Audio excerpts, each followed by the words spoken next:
be fine. Posting to YouTube True. live stream. Yeah, this is all live right now. We're live on Facebook. All right, so got a couple people still coming in. I hate that.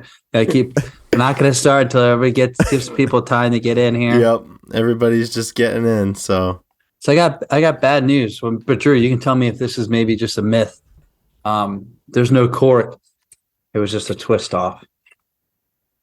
Even I have a cork. Bad sign. No, that's the future, my man. That's the future. Dude, fuck corks. I hate this shit. You know, good point about corks, Drew. Can I pour? Are we getting into it? I don't even have a wine glass. I'm using a mason glass.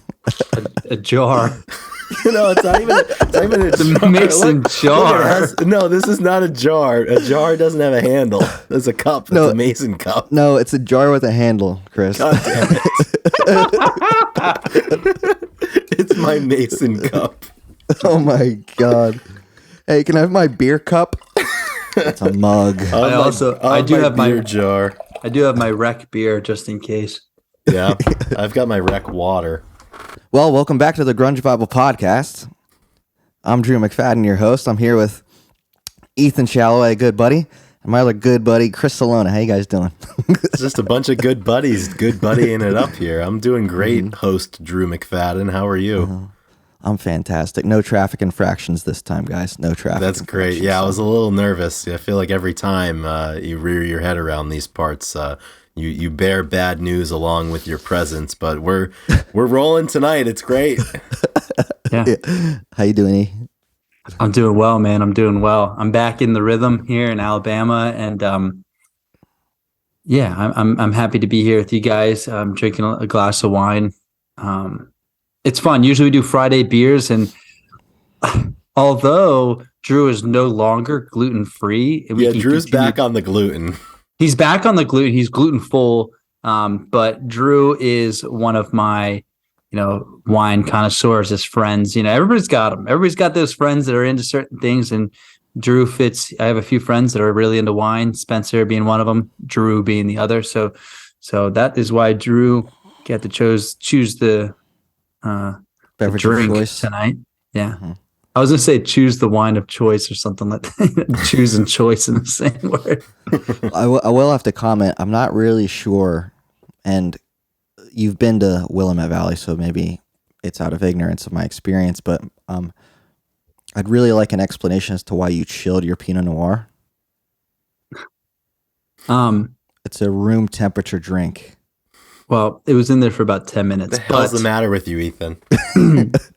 Well, the reason I did it, and this, you guys, I know Chris will appreciate this, is because my dad is not a wine drinker. and when he does, he puts ice in his wine. And he said, because he likes cold drinks. And he likes when it's cold. And I thought about it. I was like, I really want a cold drink as well. So that's a man who marches to the beat of his own drum. I love that. I'm like, Dad, don't put ice in your wine. He's like, why? I like it cold. I'm like, I can't argue that. Case closed. Case closed. So I actually was gonna text you, but I didn't want to. But I know that you chilled some wine over the weekend, and I didn't want to look like I didn't want to look dumb, but apparently I look more dumb by chilling a Pinot. So, oh, that's good. Yeah. Well, just generally speaking, your whites, your rosés, chill those to like. It's really not that chilled because it wasn't in that long. So yeah, you only want to like 46 degrees or something. I'm kidding. And then the reds, usually room temp, but neither here nor there. I hope you guys are enjoying it though. This is fantastic. I am excited. I don't, you don't get good reason to drink wine often, I guess. So I give myself plenty of reason.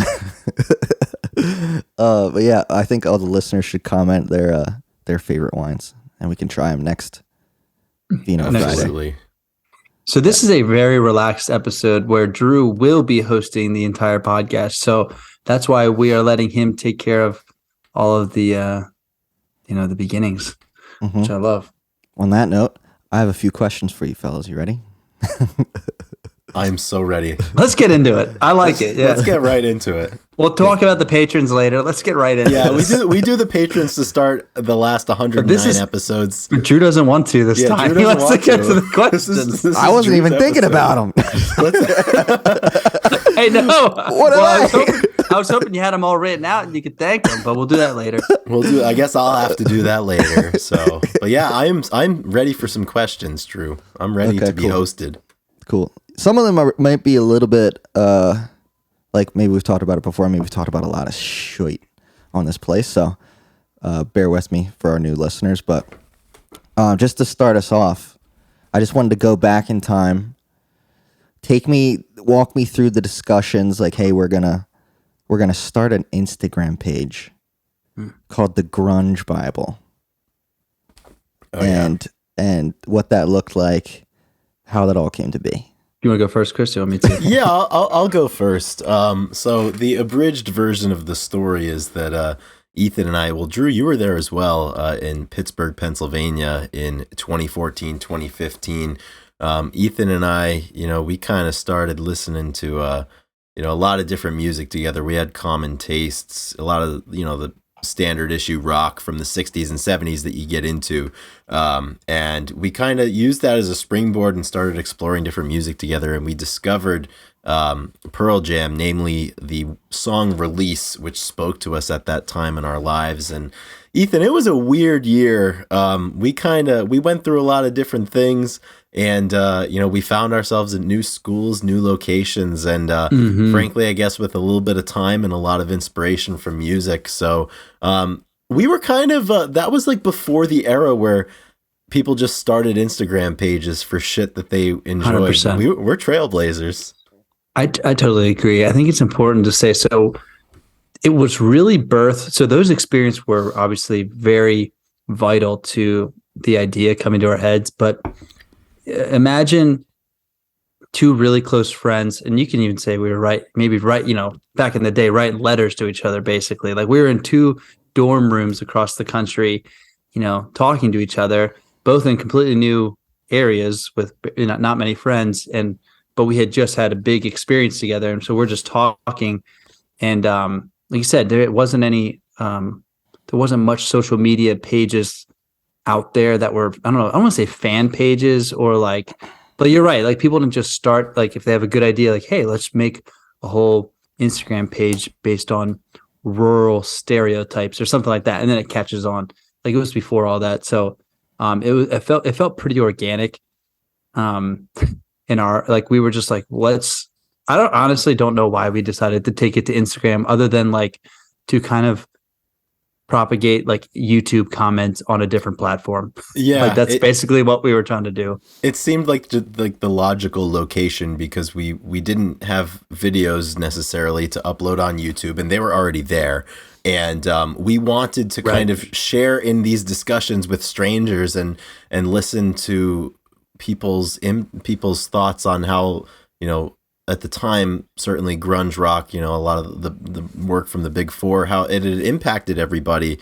And, it kind of moved on from there. I mean, this was back Instagram. I mean, I don't even know if you could post videos on Instagram when it first started. And if you could, it was still in the era where you could only post 15 seconds of video, I think. Mm-hmm. So it was really early on. And it was kind of like we got our footing and we started doing it before we really had any concept for what it would become, or certainly we had no idea how long we would be doing it for. I mean, we started it in 2016 and it's 2023 now. So it's been a long, long time. So it was just kind of one of those things that it was enjoyable to us at the beginning. We were passionate about it, and we just did it for that reason. We didn't do it because we wanted a following. We didn't do it because we wanted to meet people or communicate with specific people, or we didn't want to get anything out of it other than just being in that space with fans that had similar thoughts to the ones that we were having. That leads me into my next question. Like, what was your intention back then? what I was going to ask you. And then what is it now? How did it change? When did it change? Why did it change? Believe it or not, I really don't think there was any intention when we started this. I think, Chris, I mean, would you agree? I think we just started it to, like you said, have a place to post it, interact with other people, but I had no thoughts of it growing to, I guess we joked about it after maybe gaining the first 1,000th follower faster than we could imagine. It was, maybe a week or something. It was like, how do we have 1,000 followers on Instagram? Like my personal doesn't even wasn't even that high or something. So I think it was, I don't think we had any intentions. It was just honestly, it was something that it was like me and Chris, it was a way to interact more together. And I think that was kind of what made us, that was the only intention, was for us to have something to keep us close. Yeah, I would agree. I think the intent was entirely personal for our friendship at the time when we started it, because we ourselves wanted to share in the music together, and we wanted to talk with other people who felt similarly. And that's over 7 years ago now. So obviously, we've gotten a lot older, and I think the intent behind the page has evolved. I think now, I mean, we're much more, we have much more of a foothold and a voice now because of the number of people that choose to be around the pages. So I think with that comes a little bit of weight, but it's really just still, I think at the crux of it, it's fun to, to share in the music that people are passionate about, trade stories with people. It's interesting, we can rub elbows with people that are, actually in the industry now. And I think personally for me, it's really cool to be able to do that. And honestly, the music industry is interesting to me, and to have just kind of happened into being in a small corner of it and being amongst people that are actually in it is something that's fascinating to me, because it's why would that happen? Yeah. And something I think that's important to remember and kind of interesting is Chris and I had been friends for 12 months. Maybe he came on a visit the year before, but we had really been friends for less than a year. Yeah. And then we short started amount of time. Imagine meeting somebody, I guess you spend time with them, but 9 months basically. So it really pushed, and I don't want to say there's no business for us to be such close friends because of it all, but I'm sick of you. I'm so sick funny. Of both of you. And like you said, what are our intentions now? I was just explaining to somebody, I was like, I got to go in and do a podcast. We're basically just going to have a Zoom happy hour and drink some wine. It's with one of my teammates from when I was a sophomore. He was a freshman, and then one of my longest friends. We all went to school together, and honestly, I was we do it because we're doing something together. And I think that's that is definitely the coal that burns the hottest in this train to keep it rolling, is just to do something together. Yeah. Well, I think, the question that people always ask me now when they hear about it or they find the page or whatever, they're like, oh man, so you make a lot of money off of this thing, right? Because you got a lot of followers. And the answer is no. And we'll get to the Patreon supporters in a little bit, but that's the money that we make out of it, and it goes to this show. So it's not really and obviously both of we're not good at that side of the the coin, and I think the objective now and the intent behind it, Ethan, you made a really good point. It's a great not that we wouldn't do this if we didn't have the page, but it's the page and the podcast force us to communicate frequently. And outside of doing the show, outside of putting the episodes out every week, we have great conversations and great friendship outside of that. But it's just a weird facet of the friendships that we have that is fairly unique. A fun ripple to that is me and Chris will call each other, and we it's the last thing that we talk about on purpose. So we go through basically, we got to talk about it. We go through basically everything we can before we go, okay, we have to pick a topic for next week. That's pretty funny. So we are thoroughly updated on each other's lives all the time. Always. Yeah. And I guess like the follow-up question to that is like, other than the fact that we're all doing something together, why are you guys still doing this? Like, why do you post 6 times a day still 7-8 years later? So Like, what? I'll answer this because I do the posting. Ethan, if you have something to contribute, I don't know that I'm going to let you. But the way I explain it, why do you brush your teeth in the morning? You just do. In a way, maybe it's something you do. Maybe it's good for you, but at this point, it's such a habitual thing for me, and I enjoy it. I really do enjoy it, and obviously, there's a satisfaction you get when you post something and a lot of people interact with it. But it's just I'm so used to doing it, and I think at the crux of it, I still enjoy doing it. I still like the music. And I like the people that I talk about the music with, and I like being able to maybe be a catalyst for somebody to help them discover something or help, connect some dots artistically for them. And, at the end of the day, people are scrolling on their phones. If I can post something and put something out there that reminds somebody of some of an event or something that they like, and it can make them smile, make their day a little better, I'm very happy to do that. So I think knowing that I can do that keeps me doing it. Has for the both of you, has it changed? Has your relationship with the Instagram changed since doing the podcast? That's a really good question. In a way, yes, because the podcast was really the first thing that Ethan, that you and I did that with the page that really had our names attached to it. Otherwise, It was always just like Grunge Bible, but now it's Chris and Ethan, and there's been a little bit of a shift where there's a lot of people who follow the page who must either listen to the podcast or know of it that will refer to us, and they see the post and they're like, oh, like it's Chris and Ethan, it's not Grunge Bible. So I guess it's added. Like it's changed the relationship that we have with the page, because I think there's more people now there's more people that it's personalized, and also with thinking of the future, if anything ever comes of doing the page or doing the show professionally for either of us, it's it's going to have to be Chris and Ethan. It's not going to have to. It's not going to be Grunge Bible. It's the personalities and the people behind it. So that's been a good shift to make, and one that I'm comfortable doing, and I've enjoyed it so far. Yui, same thing. I think that is spot on. I mean, it puts the names out there. It's slightly different.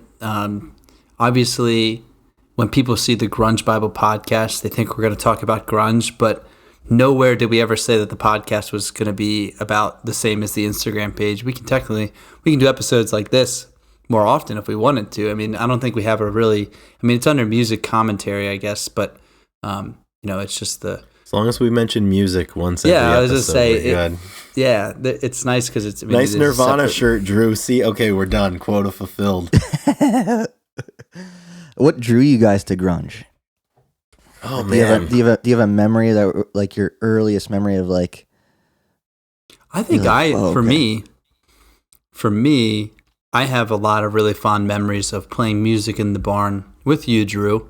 Mm-hmm. And playing music with other people, and grunge definitely I always will respect and love people that play music with other people in a garage rock bands, barn rock bands, or basement bands, like that type of stuff, and that's definitely, grunge has that identity behind it of playing dingy shows or playing stuff that isn't so glamorous and stuff. So I feel like that kind of drove me into it, and I definitely like a sloppier sound, or like I like when things aren't perfect.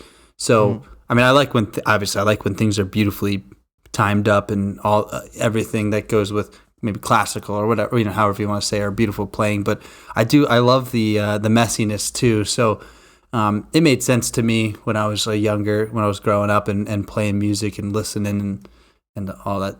Just made a lot of sense to me. Who introduced you guys to grunge, respectively? Or did you just discover it yourself? Or I would say maybe the radio. I mean, like my you could say my dad too, but he was more of a classic rock guy, so probably the radio of sorts. I don't. Yeah. I don't have one of those. I feel like, Drew, when Ethan and I, when we go on and we interview people that are, that came of age and reached adulthood in the early 90s, like, most of the people have that story of, hey, like, my brother's friend was, he drove up to my house one day and he was listening to this CD that he got, and it was by a band called Nirvana. And he's like, you got to listen to it. Everybody's hooked. And then we get other people that are like, yeah, man, like there's no story like that. Like Ethan, we were talking to Mark Hopkins, and like there was no like light bulb moment. And I never had like a light bulb moment or somebody that was like, hey, you got to listen to this stuff. It was more of just, you heard all the usual suspects on the classic rock radio, the three most popular Pearl Jam songs, Stone Temple Pilots, Alice, all that kind of stuff, Soundgarden. I think it was just kind of like by happenstance, I discovered songs of some of these bands that I liked. And then as you do with anything you like, you want to learn more about it and spend more time with it. So it just kind of went from there. But it definitely... the draw for me was, the sound. It was loud, it was intense, but it's also, it's the words, it's the ethos behind it. And I think, that's what keeps me coming back to it even now, having, posting stuff about it every day, and obviously having a, consistent relationship with it. Yeah.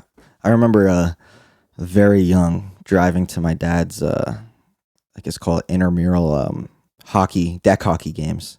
Mm-hmm. And his pump up songs were Deep and Porch. Wow. They were always like the That's last awesome. ones that he played, and that was my introduction. Was 10.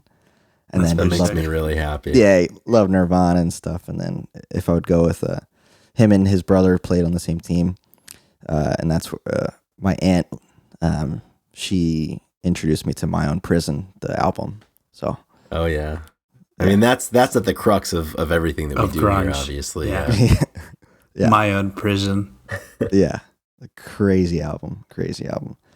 Okay, another question I had is, what do you guys listen to most, music-wise, like genre, if you had to? Oh man, it's always changing. I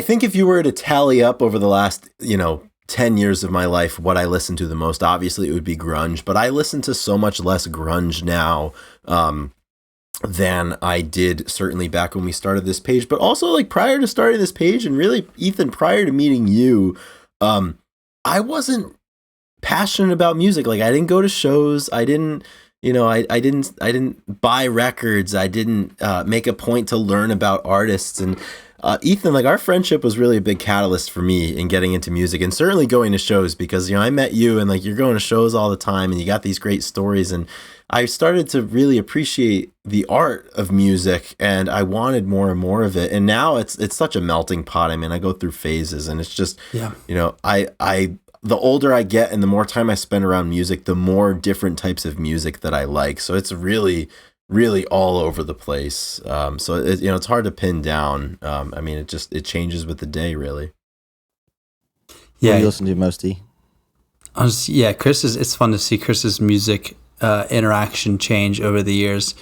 In the beginning, it was all Bruce. it was all Bruce country. and the it was band. All country. Yeah. Yeah, but he picked up quick. It was not a hard task for him to move out. He was ready. So help me God if you slander Bruce Springsteen, though, Ethan. Oh, no, I'm not slandering him. I mean, if there's one person that you can rely on. Yeah, you need a little the boss. variety, though. Exactly, he's the boss for a reason, I'm surprised Drew's not wearing a Bruce shirt right now. Right? The river. It's one of my favorite shirts.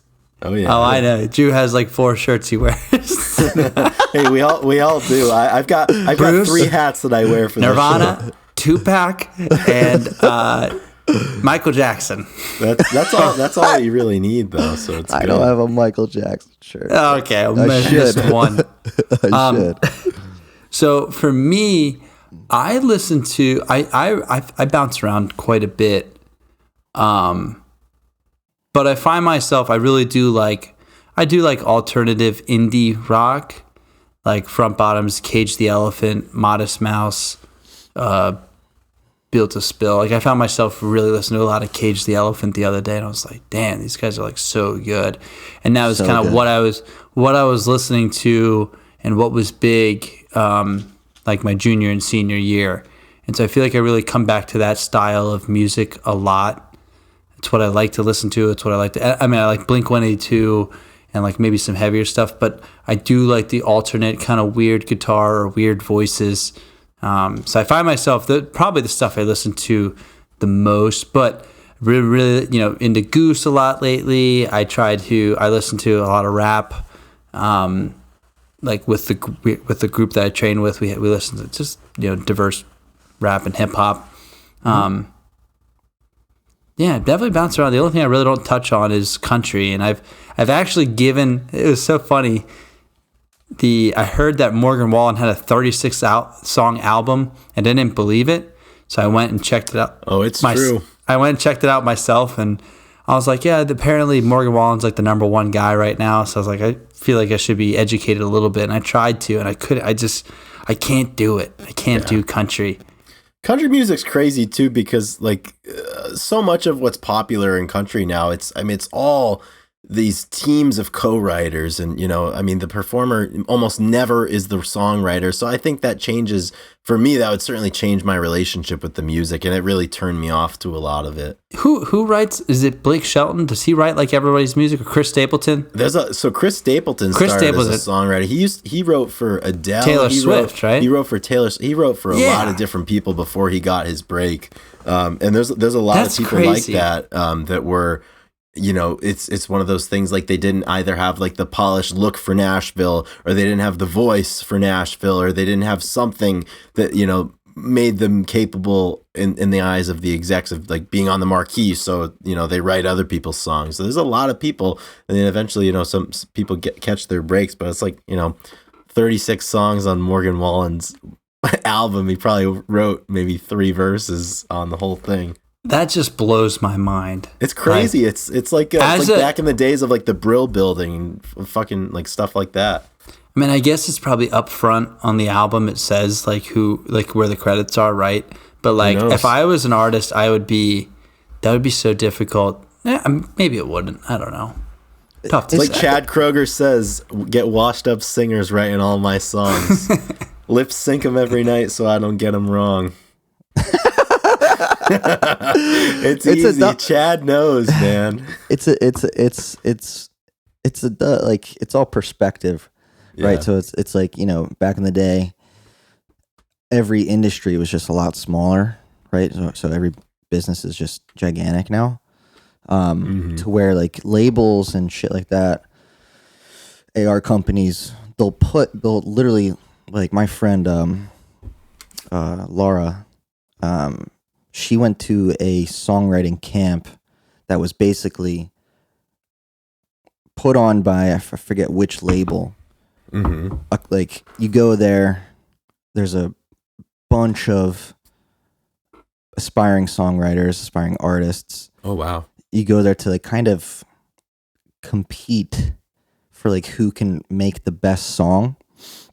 And then that group of, I think they split them up into like groups of 4 or 5.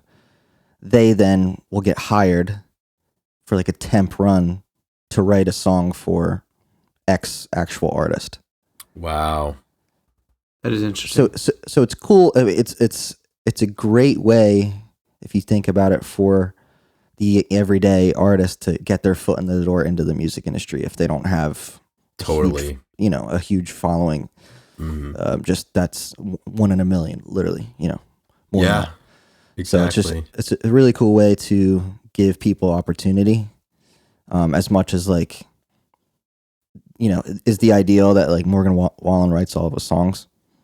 If that's what you're into, yeah, absolutely. But that's the thing. I think that's a really big part of it. It's it's just because I might be turned off by the fact that hey, this musician didn't write a lot of their music. I mean, everybody listens for different things and for different reasons, and people have different criteria, so to speak, of like what they will appreciate and what they want. Exactly. And at the end of the day, obviously, there's a very, very large sect of the community out there who really likes what's going on in Nashville and everything. So it's, if it has value for them, then it has value, period, Yeah, so shout out Laura Auer, by the way. She's got really good kind of classical crossover music out there, so check that out. Hey, Drew, what are you listening to recently these days? What's in Drew's ears? The Peanuts.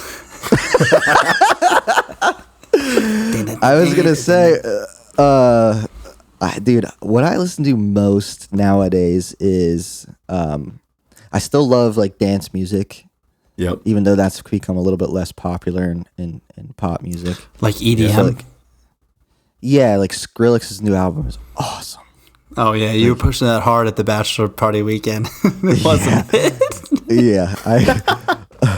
We were out on a lake on a boat. I couldn't believe we had a Skrillex album out on the lake. That got turned off pretty quick. I got vetoed by everybody. But so I still love that kind of stuff. Like I'm still searching the web for new shit like that. But then, dude, I listen to a lot of classical music.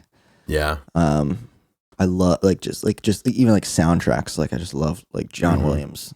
Just put a John Williams album on. I'm just cruising, all good.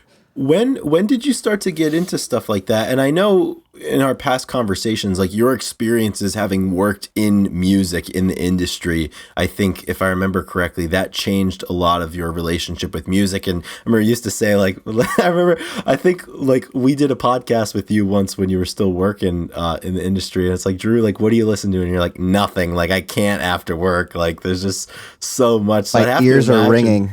Yeah, I have to imagine that probably had a big impact.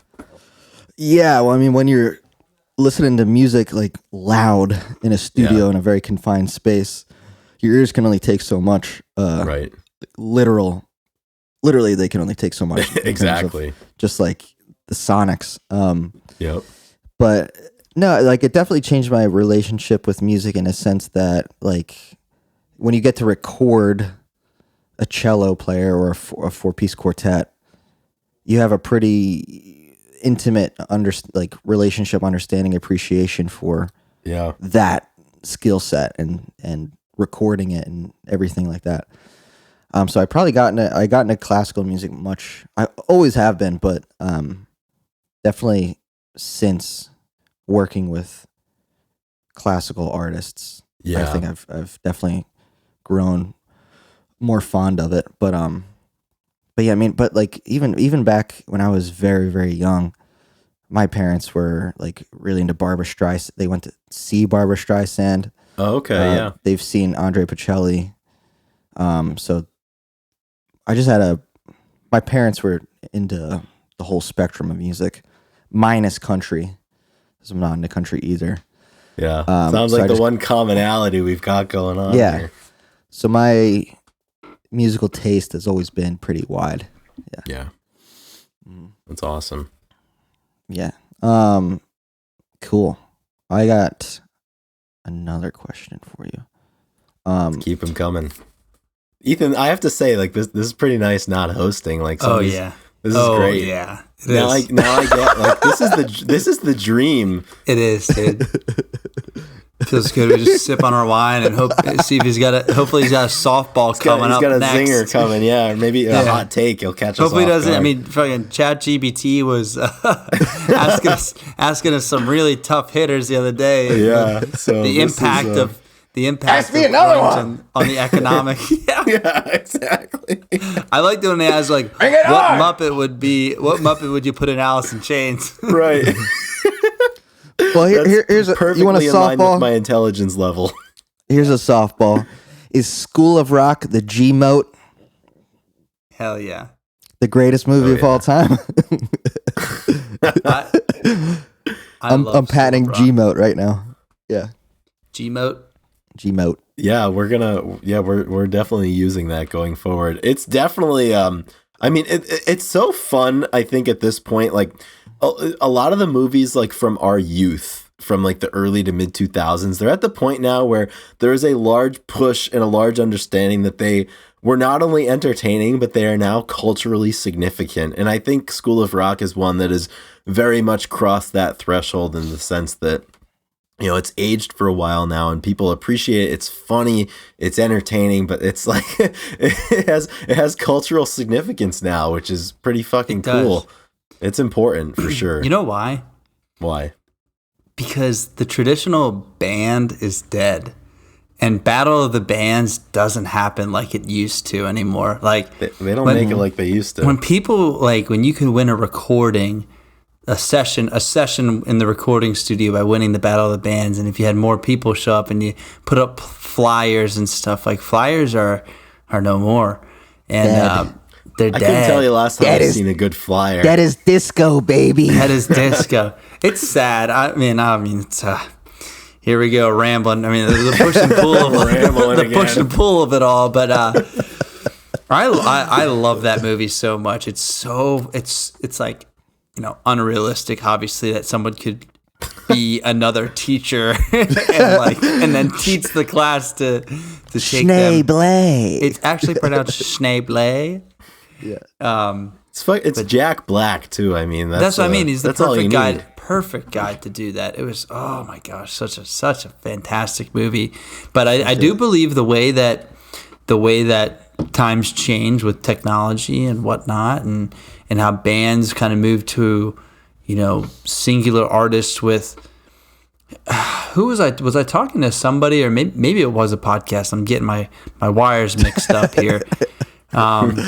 Lots of conversations. Right, lots of conversations about this, but there's a lot of good artists, say guitar players, that maybe they don't write music, but they're a hell of a good guitar player. But because they don't write their own music, they never really get recognized anymore because they just play for somebody else. So it's like I don't want to say they're losing their spot, but they have these awesome musicians that aren't really getting noticed because people just want to notice the main person, and people get passed around so much. And it's kind of sad because it takes away the names of all of the people in the band and they just put it on the one person. Yeah, I think there's a lot of that I think that's existed for a long time just with like session players. I mean, there's a lot of guys. I mean, like guys like Tim Pierce even, or like Vic Flick back in the day. I mean, like these guys played on everything. Vic Flick, yeah. You guys weren't expecting a Vic Flick reference on the Grunge Bible podcast. That's why we do this shit. This is why yeah. Drew, you asked like, what's the objective? The objective is to talk about Vic Flick. Well, I mean, Ethan, I totally agree, and you've said this for sure before on the podcast. Like, bands or touring acts will go out there, and it's like people don't know the drummer's name. People don't know, because a lot of times like they're hired guns, or they're session musicians that they're part of the touring band. And on top of that, like as far as creative input goes, like whoever's heading that band doesn't want the input of the drummer or a guitarist. I mean, they really want to do what they want to do, and they want somebody that's going to come in and play what they tell them to play. So it takes away a lot of the creative sides of the rest of the band, where, just because you're a drummer or just because you're a bass player doesn't mean you have good ideas for the song or can hear things. And that's the collaboration that is lost. It's lost. It sucks. You know what I mean? Like, it's one of those Billy things Corgan all over again. Yeah, exactly. I mean, it stinks. But sometimes, actually, if you really think about it, that was only, and specifically, perhaps we could ruminate on just thinking out loud right now, that was only unique to the rock band, that everybody had input. That is very true. You go back to big bands, how many people are there? The only people making decisions are the singer, producer, engineer. Yeah. Everybody else is a hired gun. Yeah. Playing what's on the page. Right. Yeah. When the rock band came along, it was a small thing. The Beatles. It's 4 people making decisions rather than having 6 violinists, So yeah, and I wonder like how much of that is, the democratic or quasi-democratic ethos of rock bands. Like how much of that is because it's most effective, or just because that's how rock bands were born, out of these organic environments where, people who were friends got together and started making music together. That's actually a really, really good point, because like you said, I mean, you could go back and back and back. I mean, there, it's about the title of the act, whoever the main person is. Yeah, and Beethoven was the sole decision maker. Nobody knows who was in Beethoven's band, right? He hired a bunch of people who are really good at playing the strings, and he's like, "This is what you're gonna do." So follow my lead. So what you're saying is, because life is cycles, obviously. Back in the day, it was single act, and then people wanted more, say into it, and then you had the bands come up, and now we went back to single, and soon there's going to be another revolution where people want the say again. You're going to get artists, you're going to get the big four, where all the people in the band. History repeats.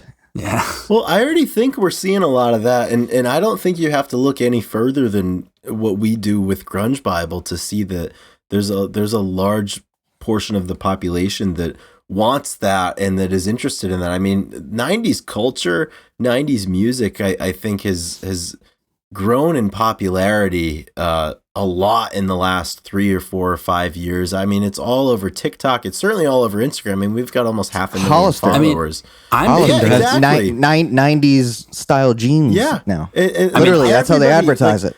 Everybody's coming out with 90s brands. Like, I mean, professional sports team are throwing back to like their 90s looks, and these designer brands are reissuing stuff that they did in the 90s. And people, like you said, it's all cyclical, and it's like we're just at that point. It's like 30 years in the rear view where people are starting to label as cool again what was going on in the 90s. I'm convinced that whatever happened 25 years ago is what's going to be nostalgic, because that's what that's what our parents were showing us. When we were young kids, we were getting the classic rock talk, right, and they were the best bands ever, and they didn't care for the new stuff. And then fast forward, and the parents now that are 45 years old that have the teenagers, they're the ones that say we grew up in the 90s. So in a few years, 10 years from now, we're going to get the 2000s nostalgia even more. And then you're going to get the 2010s nostalgia, and it's going to be like Coldplay, dude. Like 25, 30 years in the past there's always going to be a good bit of the population that finds whatever was going on like 25, 30 years ago to be cool and to be in. Yeah, because that's what their parents listen to. And like we all just reference, like we basically, and most people do this, it's like, your parents or your older brother, which doesn't fit, but like a lot of people that you look up to, whatever they tell you to listen to is what you get into. And I believe that whatever you get into when you're younger is what it holds a special place for your entire life, for sure. Yep. And then in the 90s and 90s music and 90s culture is the perfect iteration of that, because not only was it a very unique style of culture and style of art, but I mean the tenets behind it were so defined, and people knew what you stood for. But if you think about the kids in the 90s, they probably said the same exact thing. Like the 60s were a perfect countercultural, like the stuff that they were doing then. They probably would say the same thing that we're saying about the 90s. Fuck Vietnam. Yeah, exactly. Fuck the war. McNamara's a lying piece of shit. Exactly. Yeah. Yeah, man. That's cool. And it's one of those things. I mean, these conversations are always going to be happening. And there's just with the passage of time, it's just the subject matter is changing. Yeah. Okay, cool. Next question. That was a good one. I'm glad you liked it. What does timeless mean to you? Insofar as there are clearly timeless songs, what criteria do all those songs have in common? That is a really good question, and Drew, I have to say your setup today with the questions just keep leading right into the next one. This is a masterclass. You should host the podcast more often. This is just a ploy, so Ethan and I have to do less work moving forward. Yeah. So it's. I've been saying we should have a third host this entire time. Well, it's working. Oh man, that is a good question. Yeah, Ethan, want me to go let's see first? what you have to say. Yeah. And I think this is true.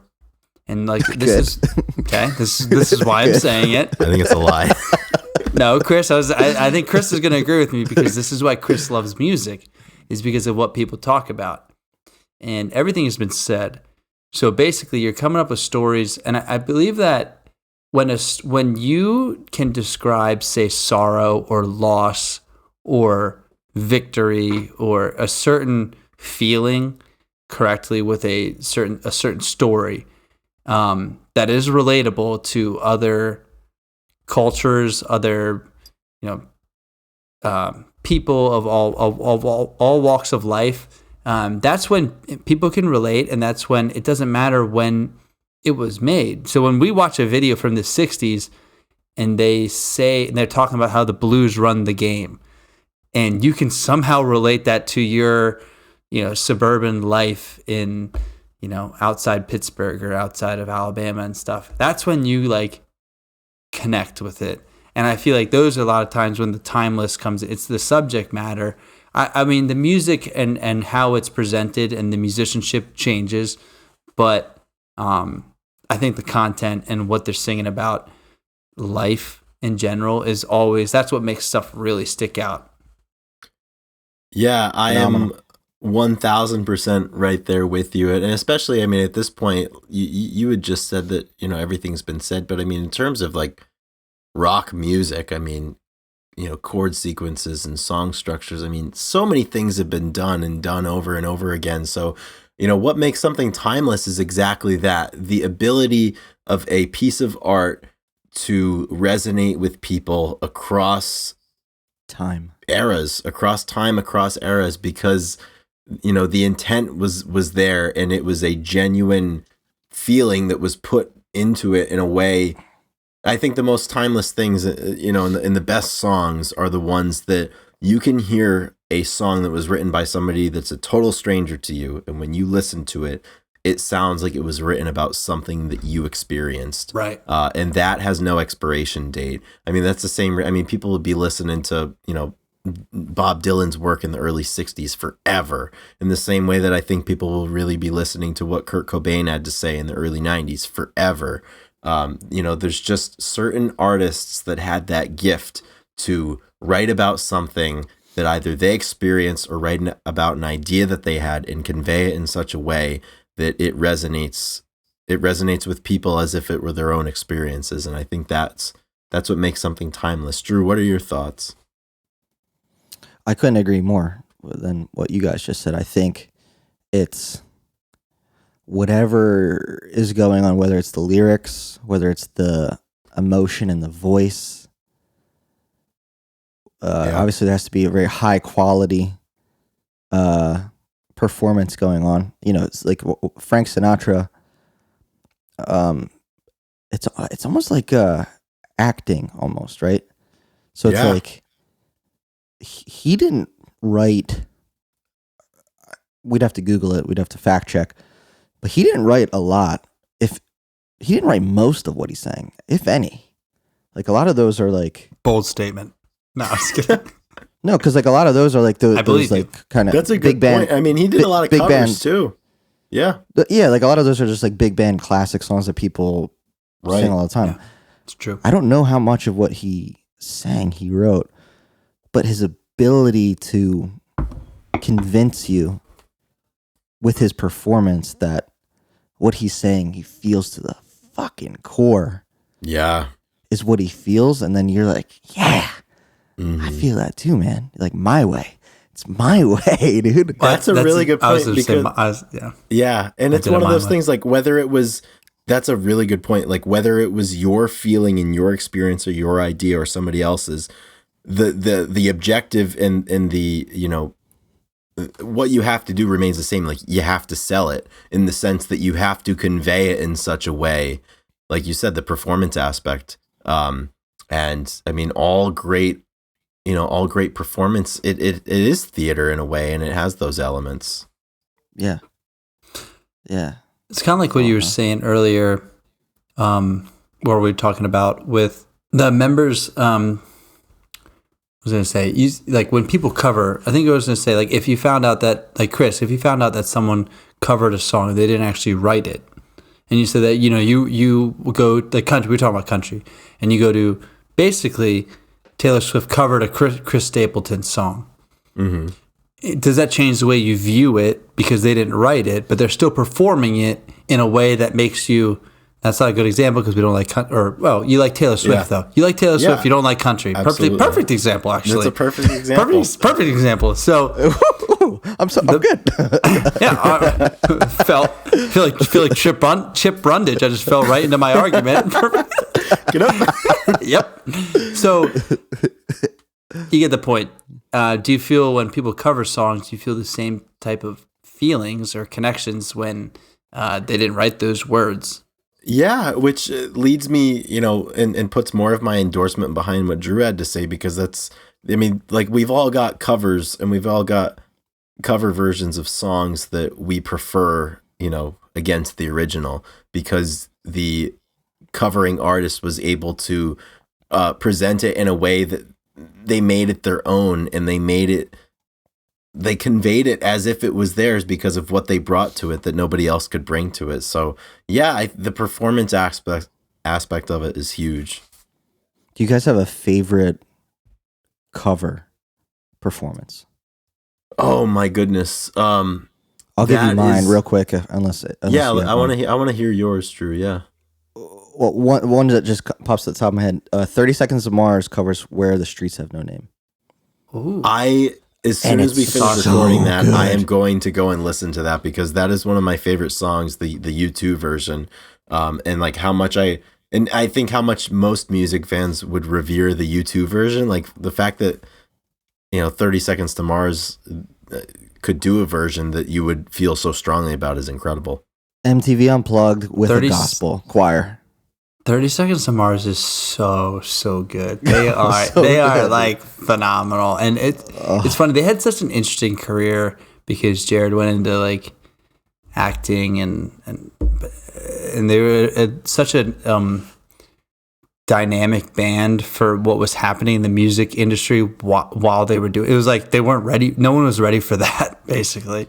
Dude, my favorite 30 Seconds to Mars song is Kings and Queens. I mean, that thing is cinematic. Oh yeah, very perfect word for it. We tried to cover that song, and it was like, it's way harder than you would think. Well, that's one of those things. Yeah, it's just well, maybe you would think it's pretty hard because it is. Back then, I thought the cover shouldn't be hard, so I was like, "Why can't you sing this, Sam?" He's like, "Because it's impossible." I'm not the guy's an Academy Award winner. I'm not Jared Leto. I'm not the singer for Coheed. I can't do this. Yeah, exactly. Do I have a Grammy yet? My cover is definitely "Smooth Criminal" by Alien Ant Farm. Way better than the original by Michael Jackson. Wow, that's a blast from the past. No, Holy shit. It's so funny because when I first heard that song, I was a teenager. Don't get mad at me, but I didn't know that it was a cover. So when I heard that Michael Jackson played "Smooth Criminal," I was so confused.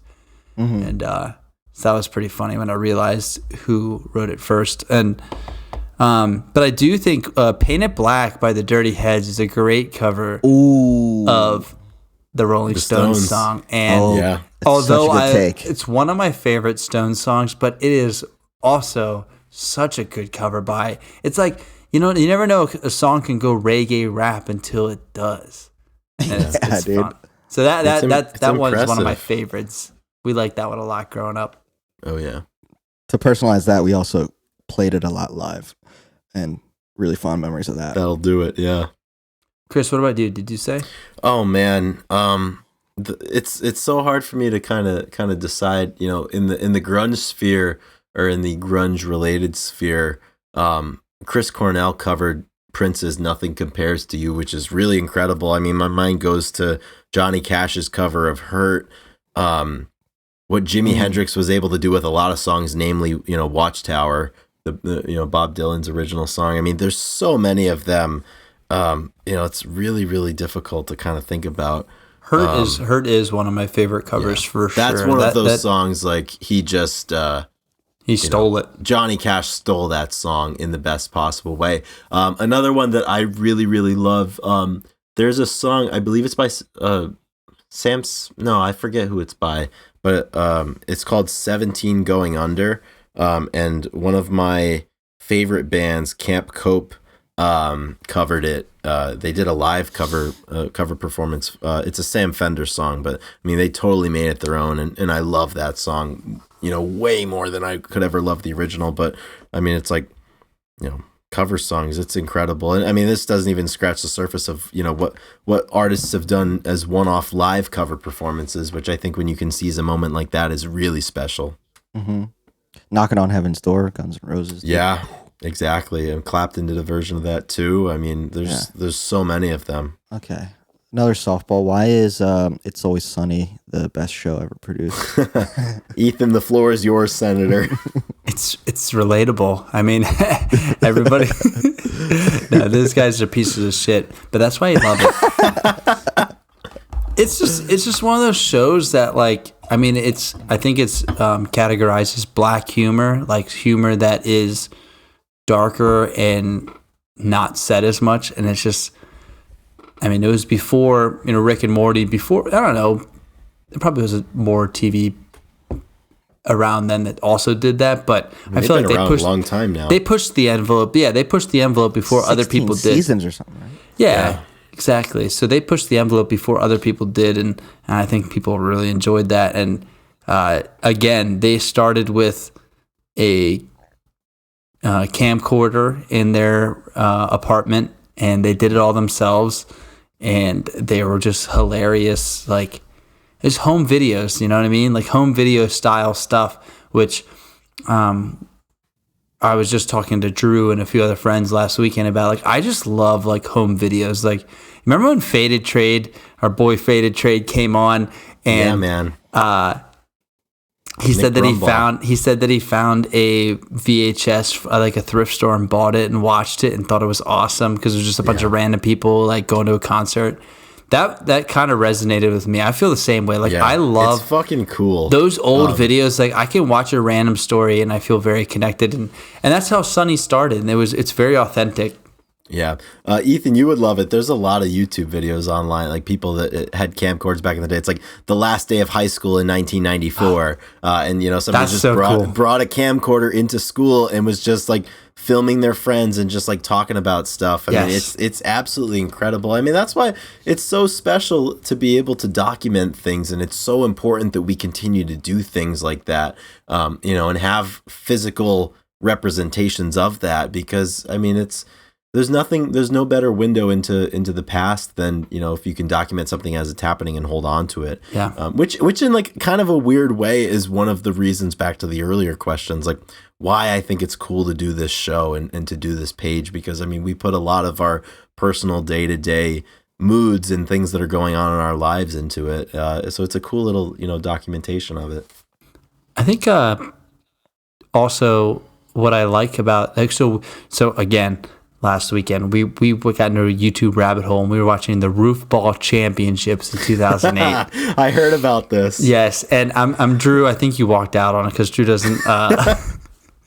He wasn't. You said fuck that. He didn't understand, but I liked it because it was really 2008, and it was just they were videoing it and just cutting together like what was going on. There was no special cuts. There was no graphics. Yeah. It was just like a bunch of home videos recorded, and I can see me and my friends doing that. So like those simple cuts, are fun to me. Like, everything's so advanced now, which I'm not, which is great, but something about the simpleness of it back then was cool.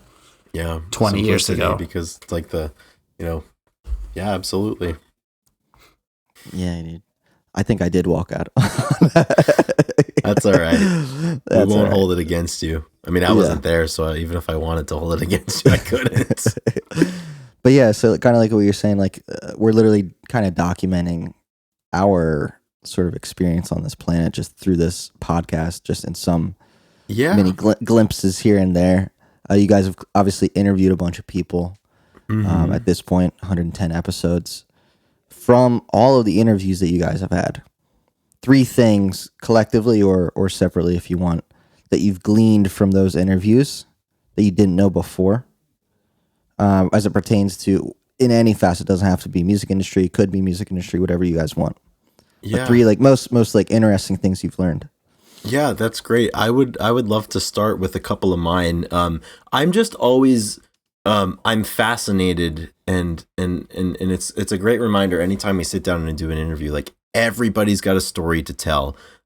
Everybody has something that they're passionate about. And I think it's so fulfilling and it's so illuminating, and you can learn so much just by sitting back and listening to somebody talk about their passion.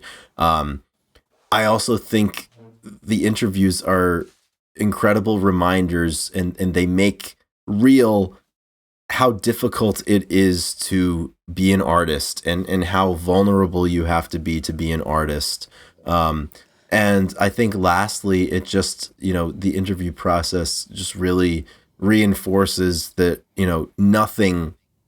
nothing is anything without human relationships and without human connections. And we'll sit down and do an interview, and we start talking before we start recording, and maybe by the time we're a couple of minutes into the episode, like we're starting to build our connection with that person, and it's so priceless. And I think connections between people are the bridge to exchanging any other sort of ideas, and any sort of knowledge and any sort of learning that you can do can't happen without that. So they always remind me of the importance of that, and the privilege that we have to be able to do that with some really cool people. We've had some really cool people in to come in on this show, and really grateful for that, because always, I think, Ethan, when we finish, when they leave the call at the end and it's just us, it's always like, wow, like that was a really good conversation. I learned a lot, and I'm so impressed by their passion, their work ethic, and I'm grateful for that new connection. Mm-hmm. I would also say that it's one thing I knew, but I am closer to it now, that how hard it is for artists. I knew that being an artist and making it was difficult. That was like something that but then you talk to everybody, and they are really putting everything they have into what they're doing and trying to get seen, trying to get heard, and the sacrifices they make to get out there. And everybody says, like, everybody, you ask somebody and they know, like, oh yeah, the struggling artist. But like when you talk to people, they're like, no, like I'm really like trying my best to make this work. So that's always a good reminder. And then also, we're a good example because we have a big following on the page, and when people talk to us and people hear us, like, we're just normal people. And when we talk to these people that we rub shoulders with, that we are, amazed with, or there's people that we're like, impressed to be talking with, like they're regular people too, and they have normal stories like we do, with maybe bigger people, or like, however you want to say it, but they're just normal people too, and they struggle with a lot of the same stuff we do, and they don't answer emails because they're busy with normal shit or life shit. Like they're not trying to, there's a lot of stuff that people, like, you just don't want to answer your people. It's like, no, it's like they're just, busy, and they want some time to themselves, so they don't answer the email. Like we talk about, like, I definitely can't do this right now type of thing. And so like we're all in this together. It's hard being a musician. It's hard working a job and building something and building this, and everybody's a person. Everybody is human like each other, and that's something to be reminded of a lot. Give people grace, Totally. That's only 2, but whatever. We've got 5 between the both two of us. Yeah, that's good. We'll count it. Yeah, there's been some great. Who was your favorite interview? No, I'm kidding. This one. No, my favorite interview is the next one. There you go. Yeah. What was you guys' first musical experience? Like, if you can recollect all the way back, like the first time you're like a kind of a conscious, cognizant being, and you're like, okay, this noise feels good. Yeah. I do remember this. So I didn't grow up in a like super musical family. Like music wasn't everywhere all the time, and we weren't like super dialed into what was going on the radio. But my mom loves soul and Motown music, and I just remember being a kid. In the first house that we lived in, we had this living room, and she had one of those old stereo sets, and you had the ability, it could play CDs, it could play records. She didn't have any records. She had a bunch of CDs though, and had a lot of soul and Motown stuff, like Aretha Franklin, Martha Reeves, like things like that. And I remember, just on weekends, like she'd be, cleaning the house, and I'd be doing like the little chores that I had to do as a little kid. And, she'd put some Motown on, and, I'd be listening to that. And I remember that specifically. I am fond of that type of music to this day. And I think a lot of it is, because of my mom. Nice. For me, it's a tough one.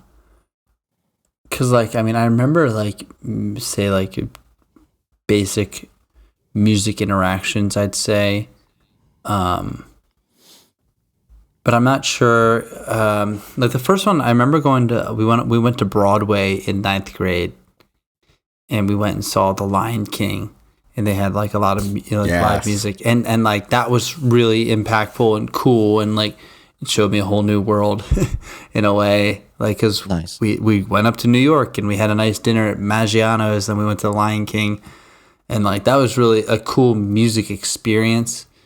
I think the first, but it's fine. Well, you had an option. You had Carmine's, Maggiano's, and I believe Olive Garden was Carrabba's. Bubba Gump's, right? Yeah, it was Bubba Gump's. Bubba Gump's. Yeah, you had an option, and you also picked Lion King, Spider-Man, and Wicked, or the Cats. Cats. Cats. Yeah, man. Cats. People loved that shit. One of those. Blue Moon. Could have been all four of those. So that was a really good one. My first concert that I remember seeing. Actually, I think my first concert was Newsboys. If you guys know them, it's a Christian rock band. Then my first few concerts were Christian rock bands like Newsboys, Switchfoot. I saw with Sam Culp. It was Switchfoot and Reliant K. Reliant K. And then so those are my very first interactions that I can really remember. Versus hearing very impactful ones, I guess. Of course, I remember listening to. Fogerty while I was playing baseball in 7th grade or something like that over the loudspeaker. Your dad playing some Rush records or something.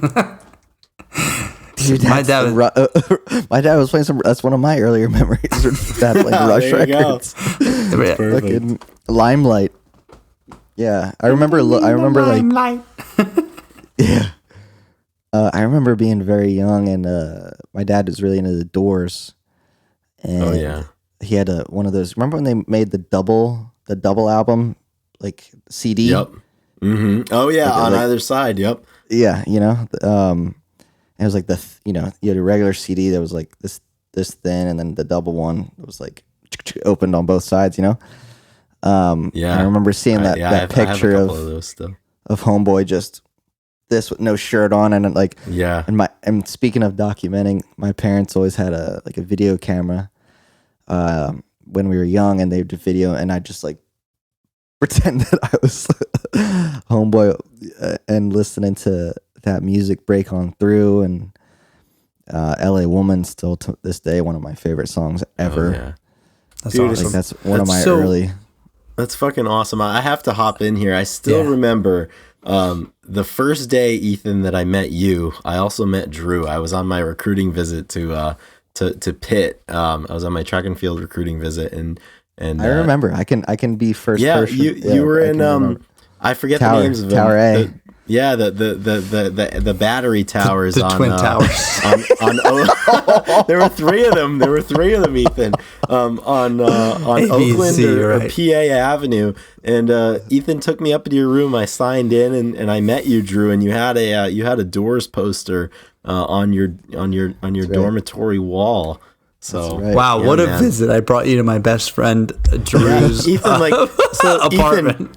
Ethan, Chip dropped me off up near the you know the road that would take you up to the Pete, and there was the the mental hospital on the corner. Like he dropped me off somewhere over there because that's where you were. And I got out with you, and then you immediately took me to Drew's dorm. Well, we probably got dinner at the market. Probably. Yeah, I bet we did. Yeah, Or something like that. Or I had to show you the market. Yeah. Tower A, dude.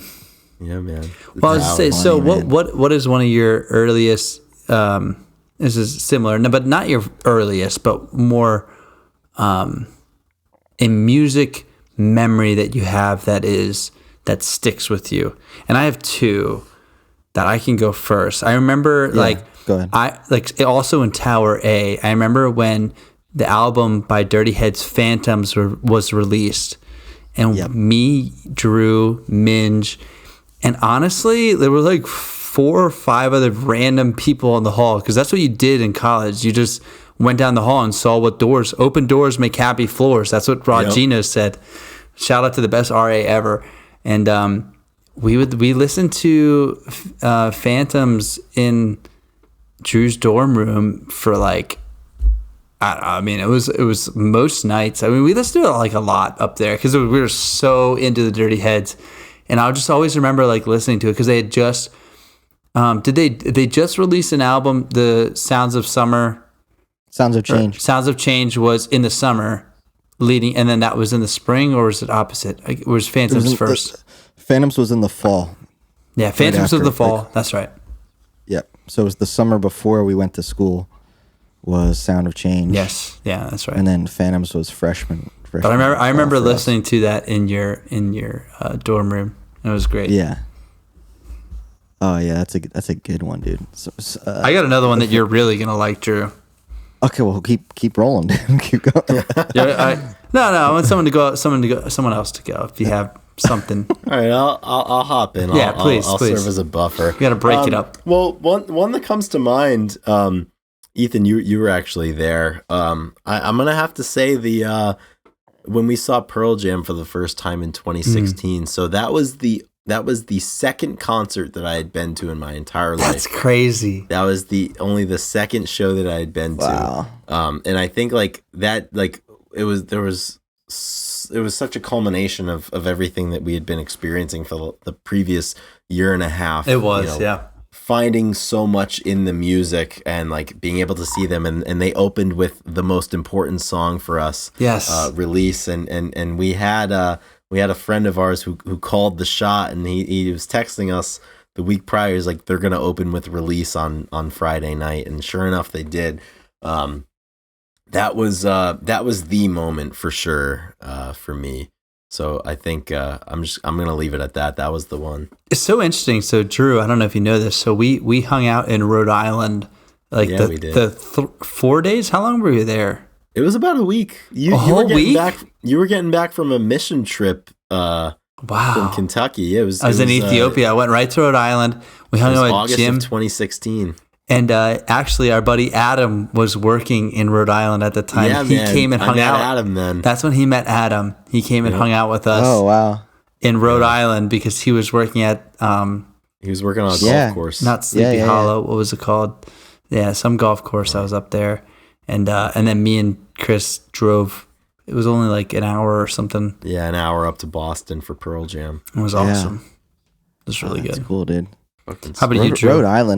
Rhode Island, side note, best muscles I've ever had in my life, Rhode Island. Fucking right. Yeah, man. We're a small state. God. We're the smallest state, but we pack a big punch. Dude, Rhodey. Yeah, man. Best the seafood muscles here. I've ever had. Yeah. I'm not surprised by that. What makes a good muscle, Drew? The flavor. Nice. Eventful musical memories. I mean, so many though. The one I just cited where I was just mesmerized by the cover of the Doors album. I remember the first time I heard Andrea Bocelli, Time to Say Goodbye. I was just like, what the fuck? This is sick. That is. I remember the first time hearing Lithium. It was in my living room in my first house. It was like right outside of Philadelphia. I had the stereo. I like figured out how to turn it up, turn it on, everything. It was like one of those ones where it had like the 6-disc rotating thing. You remember those? Mm-hmm. And I remember playing Lithium. I'm just like, holy shit.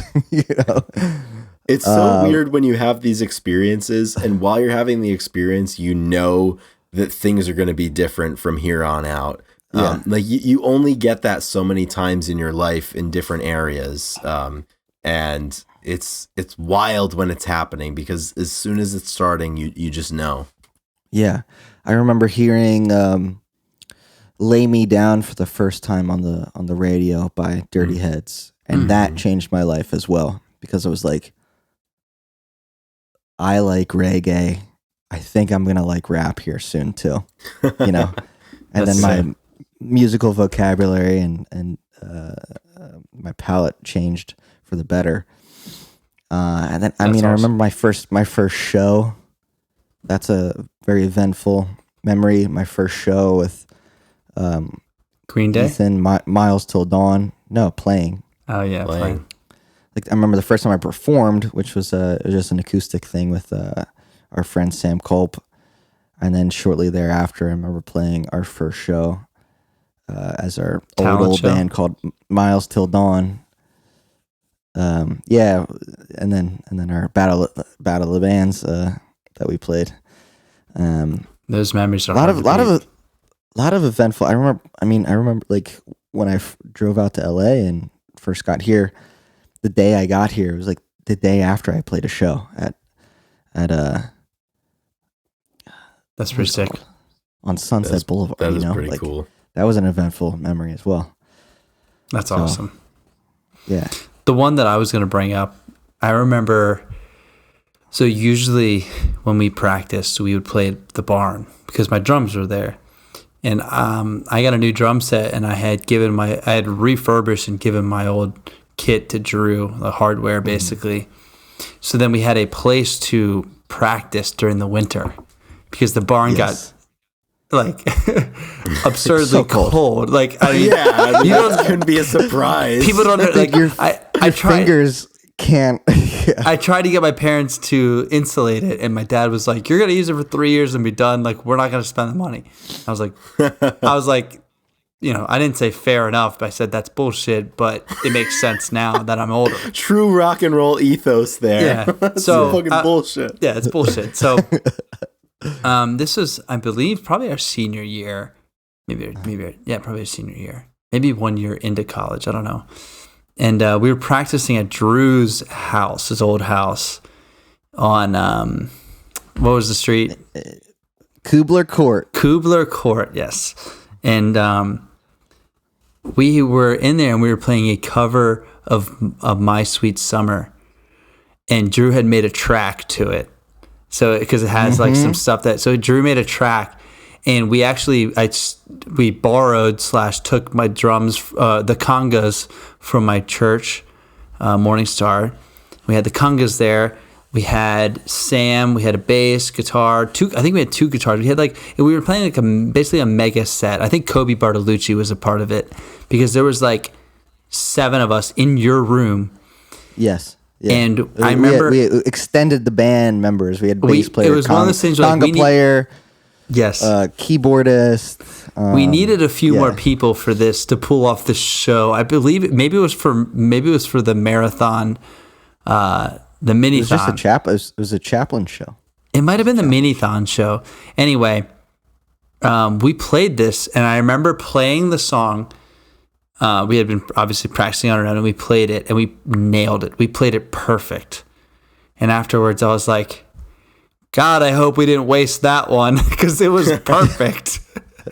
And like I was like, I don't know if we're gonna do that again. That was like we did like some solos in there, and it was just like one of those things that we just played like so well, and we were just in Drew's bedroom. You know what I mean? Amazing. He had a big room, Yeah. so it worked out. But it was you know, that was more for Drew than anybody else. But it was just like a really specific like we played that. And I was like, damn, did we just? I was like, I don't know if we're gonna play it that good again. And I don't think we did. I don't think we did. Oh, I doubt we did. Yeah. No, there's no way we did. Oh, those are good memories. Yeah.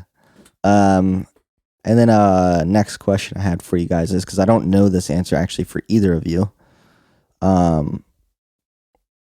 Favorite classic rock band, and then album. If it's not the same band, no problem. Oh man, that is an incredible question. I would have to say,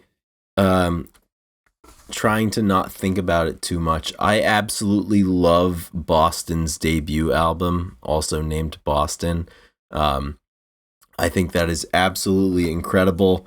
Brad Delp's vocals, I mean, there's not a single song on there that's, you know, that's skippable. It's such a complete effort, I would say. So I think I would definitely mark that one down as being my favorite album of classic rock. But when it gets to bands, it's really difficult, I think, to kind of narrow it down, because there were so many different things going on there. I mean, you have like, you know, your bluesy classic rock bands. You have like your classic rock that was more rooted in a little bit of folk, and then you had like your psychedelic, you know, realm. Classic so rock, it's really difficult, because like, do you think of the Stones as a classic rock band? Do you think of the band as a classic rock band? I mean, where do the Eagles fall? You know, so it's really, really difficult to kind of decide. I mean, is Bruce Springsteen and the E Street Band, are they a classic rock band? I mean, it's really, really difficult. You know, I would include a lot of those if they qualify on my short list, but I think for my favorite album, it's got to be Boston's debut album for sure. Interesting. Cool. The local radio station did say that anything over 25 years is classic rock, so grunge fits. Well, fuck, man. Creed's classic rock. My Own Prison came out in 97. That's 25 years old now, so holy shit. That's man. That's such a good album. Holy life God. Comes at you fast, man. The Police for me, just like, I love the Police. Like Outlandos, the Mortar, or however you pronounce it. That album is so good. Oh yeah. I mean, Rush, Moving Pictures. Yep. Jesus. Yeah. It's really, really difficult to even decide. I mean, I think the 70s and the 90s have a lot of parallels in the sense that they were so diverse. There were so many different things going on, you know, in terms of different genres, different styles, different artists. And I mean, I think, you know, you can't find two more rich eras, rich decades when it comes to artistic production in music. I mean, there's a reason I you know, people are always going to listen. I mean, Zeppelin too. I mean, you got to include them in the conversation. You know, people are always going to be talking about these bands. So Ethan, do you have any input for this one? Yeah, I think my favorite, I really was enamored by Pink Floyd when I was younger. Yeah. I'm not sure why, but I love The Wall. That's one of my favorite albums by them. And I do have a very distinct memory, and Quinn, my brother, would back me up, is when we were on vacation in the Outer Banks, we obviously shared a room, and we shared a room all growing up, and we listened to cassettes growing up. Like my parents would put on cassettes as we'd fall asleep. Totally. And it would be Adventures in Odyssey, if you know what that is. It's like a mystery, like a Christian mystery type of thing, or there's like some praise worship my mom would put on, like soothing stuff. But we'd also, when it was our turn to choose, I remember putting on Pink Floyd on these vacations, and we'd listen to Pink Floyd as we fall asleep, and it was the perfect music to kind of fall asleep on. And Shine on Your Crazy Diamond, was one of my favorite songs to listen to. Just beautiful, saxophone solo and stuff. And so Pink Floyd always had a really special place. I felt like there was the classic rock bands, and then Pink Floyd had its own genre and its own thing going on. Totally. And I just love that about them. I was like, I love how they're so different compared to the other classic rock stuff. So Pink Floyd. Oh yeah. Favorite punk band? Classical punk or any punk? I was thinking more classical punk. I mean, it's hard to not say the Ramones. The Ramones are really, really awesome. I do like the Sex Pistols. I listen to them a good bit. But the Clash. But the Clash. We kind of got into them, and I would say the Clash is more my I love some good Clash. Would Joy Division have any would you consider them to be punk? I don't think so. I'm not familiar. Yeah, no, we'll save Joy Division for another time, but they won't be a part of this discussion, but staying on the favorites. So I mentioned earlier what I've listened to a lot is just a lot of classical stuff. But I love movie soundtracks. Mm. What is y'all's favorite movie soundtrack, do you think? Or perhaps composer of movie soundtracks that you're familiar with? Oh yeah. I don't know how familiar you guys are with. Yeah. Oh, I got a good one. When you brought that up earlier, I thought about this, and I would say, have you seen the movie Tenet, Drew? Yes. And do you know the soundtrack to Tenet? Obviously, Ludwig Göransson, is it? Göransson, yeah. Yes, that soundtrack is phenomenal. Really unbelievable. Yes, really, really good. Obviously, he did Black Panther as well. He did. He's done a bunch of stuff. Fruitvale Station. Yeah, he's really good. Obviously, all of Hans Zimmer's stuff is really hard not to love, like Dark Knight and whatnot. But the Tenet soundtrack was Inception. But the Tenet soundtrack was really fun and pretty different than the others that we just talked about. Yeah. I'll hop in here. I'm not very well read, but Good Will Hunting. Yeah. That's what I'm thinking.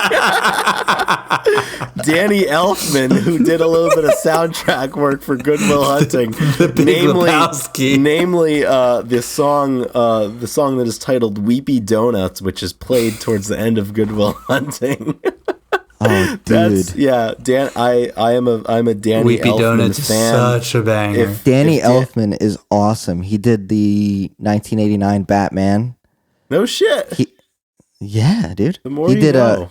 He did Tobey Maguire Spider-Man, which is a phenomenal soundtrack. No way. Definitely got to. Oh yeah. Got to check that out. Danny Elfman's all over the place, man. Yeah, he's great. It's fucking awesome. Yeah. I mean, you guys have to be John Williams fans, just by default, I'm sure, right? Naturally. He did that one. Yeah, there you go. Jurassic. Fucking love Jurassic Park. Yeah. I got to tell you, it's always a privilege, to be able to have these conversations, and this is the only setting where, this is kind of in a way like lowercase w, like this is work. In like making these podcasts, like we have to do it, but like this is the only work setting where like I can kill a bottle of wine and talk with like two of my really good friends, about music. And I just have to say I'm really grateful. I'm really grateful for the opportunity to be able to do this, and that opportunity would not be possible. Absolutely, without the help of people who contribute to us financially. Which are the top level Patreon supporters on patreon.com/grunge_Bible. This is awesome. Oh man.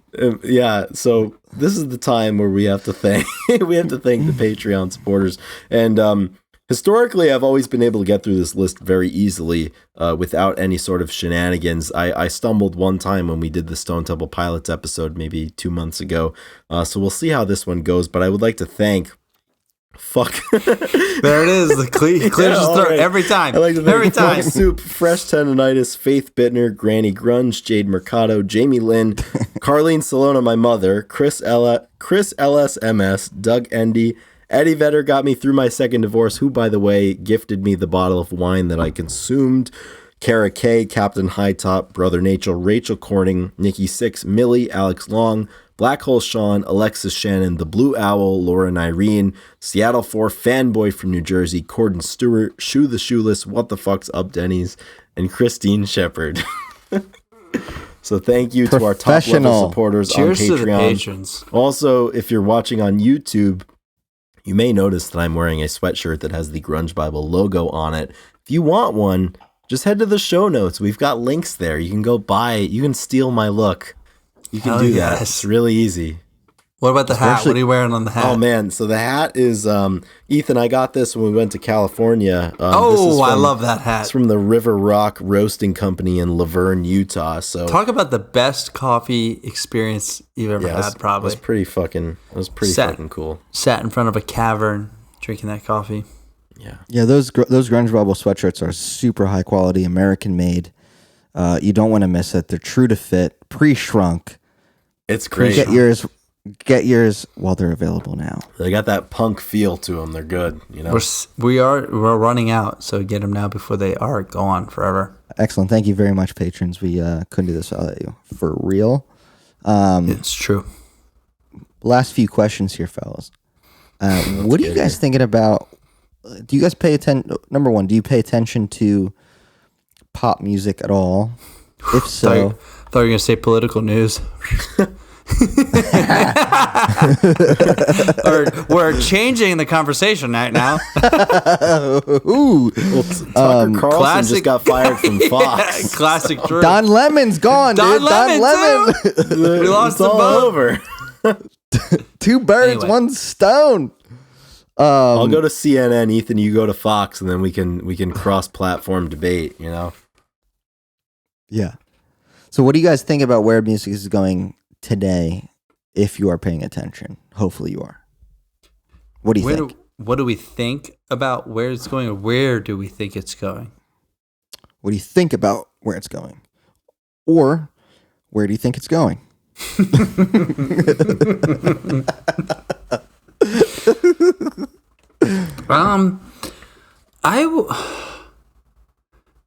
If I'm put on the spot, I think it's fine. I think it's good. I'm always impressed by stuff that comes out.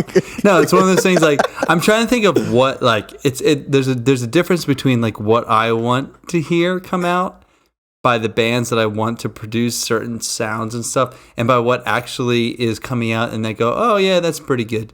You know what I mean? Like, a lot of times music comes out and I'm like, yeah, like this, I understand why this is popular. And I'm very, like, you know, I don't want to call out, you know, like Nick, our good friend Nick, like, he is like a Grateful Dead guy. And like, he loves to, I don't want to say hate, but like, I mean, he likes to. He's a contrarian as it pertains to music. Yeah. But like, when I hear something that, like, I think is objectively a good sounding thing, like, even though, like, I may not usually listen to it, or for whatever reason, like, may not like it, I still give it its dues, you know, and give it its props. So I think that, like, stuff comes out by artists that I don't know, or I don't really see coming if they're outside of the sector that I, like, follow.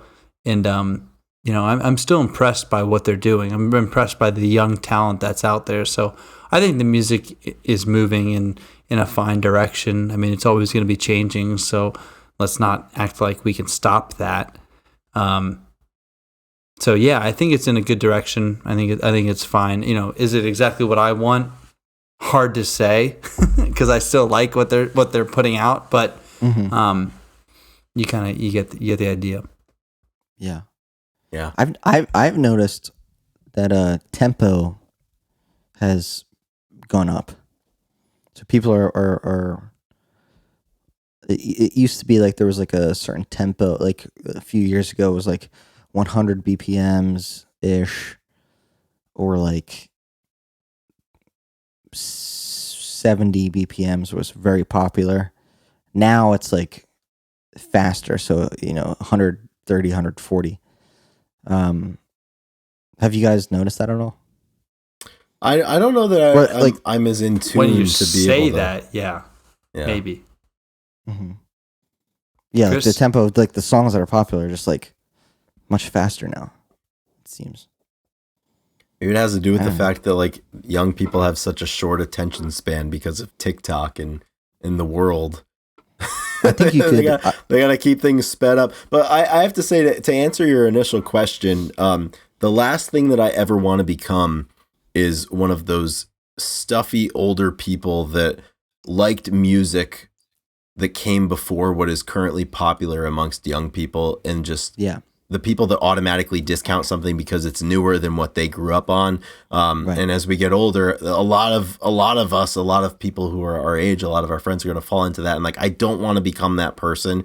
And like, honestly, like the kids are all right. Like they're making stuff, and it's going to be up to them where they take it. And I think every generation deserves the opportunity to make those decisions, and to take art, and to take top 40 music in this case in the areas that they want to take it. I mean, if guitar driven music comes back, great. And if it doesn't, that's great. I mean, I think you can gain something from all types of music, and whether you like something or not, I think you at least have to give what's popular a chance. Give it a listen, and just try to understand like where these people are coming from, because it's popular for a reason.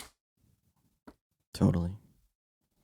Cool. Where do we go from here? Up. Always go up. As far as the only music, way out is up. we're talking about music industry. You're talking about like where physically am I going from here after we finish this podcast? I meant a little bit the podcast, but also just life in general, for just however you interpreted it. Your gut initial thing is the way I'd like you to. This is really good. I love that you asked this question. So when I was a senior in high school, I took it was standard, like second semester seniors, I think we all took it was like a philosophy class, and the first big assignment, it was like an 8-page paper, and the entire prompt was, "Where are you?" And you had to write 8 pages, just depending on what you thought that was asking, and what you wanted to answer relative to that question. So please forward me your final paper. Man, you think I have that? I don't have any room on my laptop. No, I don't have that. Turnitin.com, dude. Yeah, Log in. The teacher has it. I'll go and ask my teacher at the time, Mr. Barry, if he can find it. He's long retired now, though. I don't know where that is, man. You have to keep in mind, I went to a very Catholic school, so I'm sure to get a good grade, I probably answered in terms of religion and a bunch of different things like that. But who knows? Maybe if I'm bored tomorrow, I'll just write like 10 pages on where am I. But ask Chat. You know what? No, we don't have to do that because we have. Oh man, dude! If ChatGPT work smarter, existed, not harder. Tell me where I am, ChatGPT. I need 8 pages on it by tomorrow. I don't have to write it. I don't have to ask ChatGPT because Drew McFadyen just asked us. Where do we go from here? For a second, I thought the question was, "Where are we?" And I was about to go on that. Where do we go from here? I think for the music, I do think, like you said, guitar-driven music. Is it coming back? Is it going to continue to push forward? And as much as I love it, I hope it doesn't. I want to hear something I've never heard before. And I think people like that 25 years ago probably think of the same thing, and that's why grunge took off. And that they want to hear something different. So, what is it? What is it that we're going to hear? And it's hard to think that there's more sounds, more stuff out there we haven't heard before. So, that's the fun part about it also. As far as the Grunge Bible podcast, I think that we're going to keep churning and burning episodes. And then all of a sudden, something's going to happen. Something's going to hit. I don't know what it's going to be. Something's going to happen. And I think we're going to be ready for it because we've had plenty of time to prepare and be there for it. But I think that we're going to do the slow build, and it's going to work. And then, hopefully, and then we're going to look back and wish that we wrote, a letter to ourselves from 2013 when we first thought about this, or 2015, that is 2016 type stuff. Yeah, man. I'll follow that up. Where are we going musically? I just hope that we continue to go into places where people make art, not because they want it to be popular or not because they want to be wealthy, but they make art because it matters to them. And there's so many artists nowadays. One of my biggest gripes that I have, we get all these old curmudgeons that comment, on Grunge Bible's posts, and they'll say stuff to the effect of, oh, like back when music was good, like everything on the radio fucking sucks now. Like all new music's terrible. There hasn't been good music since the 90s. I mean, it's out there, people are still creating in the really good shit. Yeah, they're still creating in the same spirit that the people that made the songs you love were creating music in. So, I mean, I think I don't think that's ever going to change. I think we're going to stay the course in that. I hope we go into a place where people, give things a shot. Just because somebody's younger than you or doesn't look like you or doesn't come from where you come from doesn't mean that what they have to say doesn't have merit. So I hope we go into an area where people are more open to listening to stuff, from younger people, listening to stuff that's not the genre that they're used to, because there's so much to gain. And in terms of the Grunge Bible podcast, where do we go from here? Well, this is episode 110, so I guess that means we go to 111 next week. Ethan, we're churning and burning. We're in the trenches week in and week out. Everyone listening is there with us. Drew, you're there with us. That's where we're going to be until we decide 1 week. I very much believe that when the podcast ends, I don't think we're going to announce it. I think we're going to Irish goodbye it. There will be an episode 214, and then 215 will just never come. I think that's what's going to happen. So I hope that's what happens. I think that would be the best way to end it. What was the quote from Old Creep Summer? Oh, Mishka Shubaly. Yeah, What did Mishka say? So he said he's pulling it up here. I love this. Mishka Shubaly did a podcast. So he edited. He's a really good writer, and he's a good singer-songwriter in his own right, but he edited Mark Lanigan's memoir. That's how I got to know of him. And he had been doing a podcast for about a year and a half, and it's ending because his producer is going back to college, and he's not going to have anybody to produce him anymore. So he ended up doing his podcast for 18 months, and he said, I feel lots of ways about wrapping the podcast up. Here's one of them. A thing can end without failing. Sometimes you just complete it. And I very much believe, if this was the last episode that we ever did, it would certainly not be a failure. It'd just be completed. So that's my wish for this podcast, that when it's over, it's complete. There's no, Amen. I don't want to look back and be like, oh, I wish I could have done this more, because it's not going to matter. Once it's over, it's complete. And when that time comes, I'm sure I'll be happy with that. So I love it. I love it so much. In regards to my supplemental income, I hope that this isn't the last episode. But we're still rolling. We got to buy some new mics because these furlough. Yeah. So that's your cue if you're listening. Give us your money so we can give Drew a raise and end his furlough and get some better equipment. But you know what? The DIY ethos of this podcast is, I think, Tim said it when we had him on. He loves it. Yes. Yeah. Tim actually said, don't get any good mics. Yeah. keep the weed whacker in there. So if you guys are listening, turn it up. If you guys are still listening, I'm going to take an honest opinion, because Drew has the mic that he wants us to buy. I'm assuming it's probably a step. It's honestly probably a step up than what he told us to to buy. So who sounds no, better? Well, yeah, no, That's the not only one. who sounds better, but is it okay? Like our mics are 10x less than what he's Can you using. give us permission to keep making the episode how we're making it? Drew, comment? Dude, in my defense, Ethan, you used this microphone for the podcast that you guys were at my house, and your voice sounds so good with this mic. I know. It sounds so good. It's like you know what to say. Buy it. We need your help.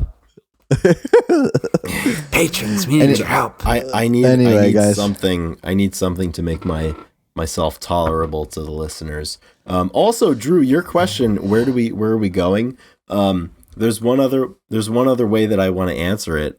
In terms of this specific episode, we have to go eventually to songs of the week, and that's the segment where we tell people what we're listening to, and we strongly encourage them to also listen to it. So if we have any other questions, now's the time to get to them, because if not, I believe we might be at the good point. We did the patrons, we did the check-in, we did the quick 40-minute episode that turned into an hour and 40 minutes of episode.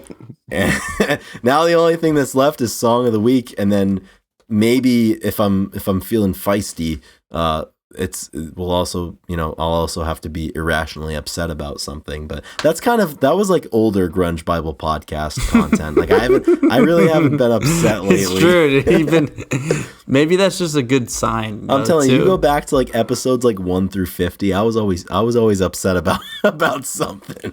I loved it. Yeah, I loved it. 51 through 109. I mean, Drew there was really like, hasn't been... egg them on.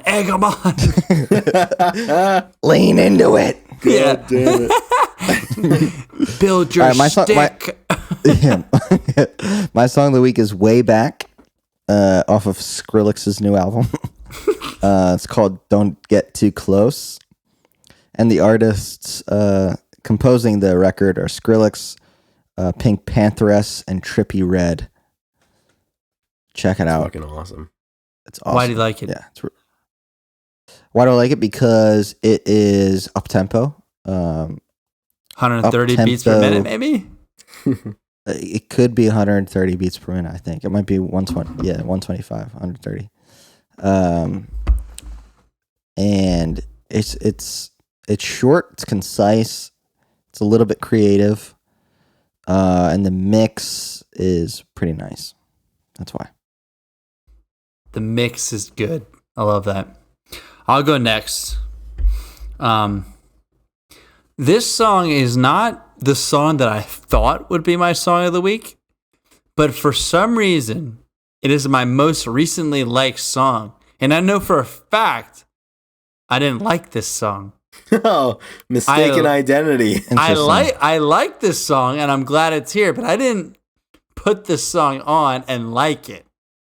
And maybe someone here knows what I'm talking about. Maybe they don't. Oh, a little bachelor party issues here. But apparently, my most recently liked song is "My Sacrifice" by Creed, Oh my God. off of the Weathered album, That's fucking sick. which we need to talk about more. The album Weathered- cover, The album cover. I know Chris they're loves that carved album. into that tree. Weathered off of the Weathered album is way better, but Oh yeah, me, My I'm Sacrifice is rusted and weathered, amazing. can't hold me together. I'm covered in sin. I do love this song. It's so good. And they played it at a it's so good, dude. what? They played It's it where? so good. Yeah. It's like at the Olympics one time. Yeah. Yeah, they did. Yeah, Salt Lake in 2002, I believe they played a concert. Yeah, Ethan, you're not surprised that I know that. No, I know I'm all that. not at all. I know all that kind of stuff. I know. I'm so glad that this is my song of the week. Another Creed song makes the list. Thank you, God. Chris, you're up. It's fucking great. All right, my song of the week. We're gonna keep it short and sweet. I need an emergency call to the Dan. We're going Steely Dan. Do It Again. Yes. Is my song of the week. I've been I mean, the Dan just creeps up sometimes, like you don't expect it to, and the next thing, like you turn, you're like, holy shit, like you're a little too close to me right now, but you don't push them away because it's the Dan. And yeah, Do It Again off of Can't Buy a Thrill, 1972. That's going to be my song of the week. Excellent. Great picks. Well, guys, I can't thank you enough for being on the show. Yeah, thanks for having us on your podcast. Thanks for having us, Drew. Yeah, we'll have to do this again. Yeah, I'd love to have you guys on again. The pleasure is always mine. I hope you enjoyed the wine. I did. And thank you for your time. I had to make sure it's all gone. Yeah, thank you for having us on your space. Yes. You know, this is your podcast, so I'm grateful to. If you'd like to follow us, we're at @grunge_Bible. Yeah, you can follow us on any of the podcast sites that you use. Actually, though, if you are listening and you aren't following, I would be surprised. Especially at this point. At this point, if you're making it to the end of this and if you're not subscribed, quit joking around with not only us but yourself. Stop listening. I'm just gonna be like, yeah, you have two options. Yeah, stop listening or follow our page. Follow our podcast, not our page. We care about this right now. If you're not following us, like I'm gonna be like, it's late enough in the episode. I'm fucking pissed. you gotta follow us. We're back. And, like, Chris is hot. Honestly, like Chris is hot. The gang's hot. Here we go. Not gonna Let him lie, go. the podcast has been on a little bit of a heater lately since we did that top 100 episode. We've been skyrocketing in terms of listens, downloads, follows. We've gotten a lot of really good positive reviews. So if you're still listening at this point and you haven't done any of that, I am hereby ejecting you from the podcast. So please stop listening now. Or if you'd like to keep listening, you got to do one of those things. You got to subscribe, you got to follow, leave us a review, or send us a message and talk shit about us directly to our faces. Right. Oh yeah. Be upfront about it. And Exactly. I would like to second that and say that if you are at this point, become a patron, because you're not gonna miss that $5. Yeah, you're not gonna miss that $10. Yeah, if you're at this point, like come on. Okay. Come on. Come on. With that all being said, thank you guys so much. Thanks for having me on. It's always a pleasure. Thanks for having me on, Drew. Thanks for having me on. It's always a pleasure talking, and I hope everybody is well, does well, goes well, and we'll see you guys next week, huh? All's well that ends well. See you next Monday, boys and girls. Rock and roll. Rock and roll. Cheers. Rock and roll.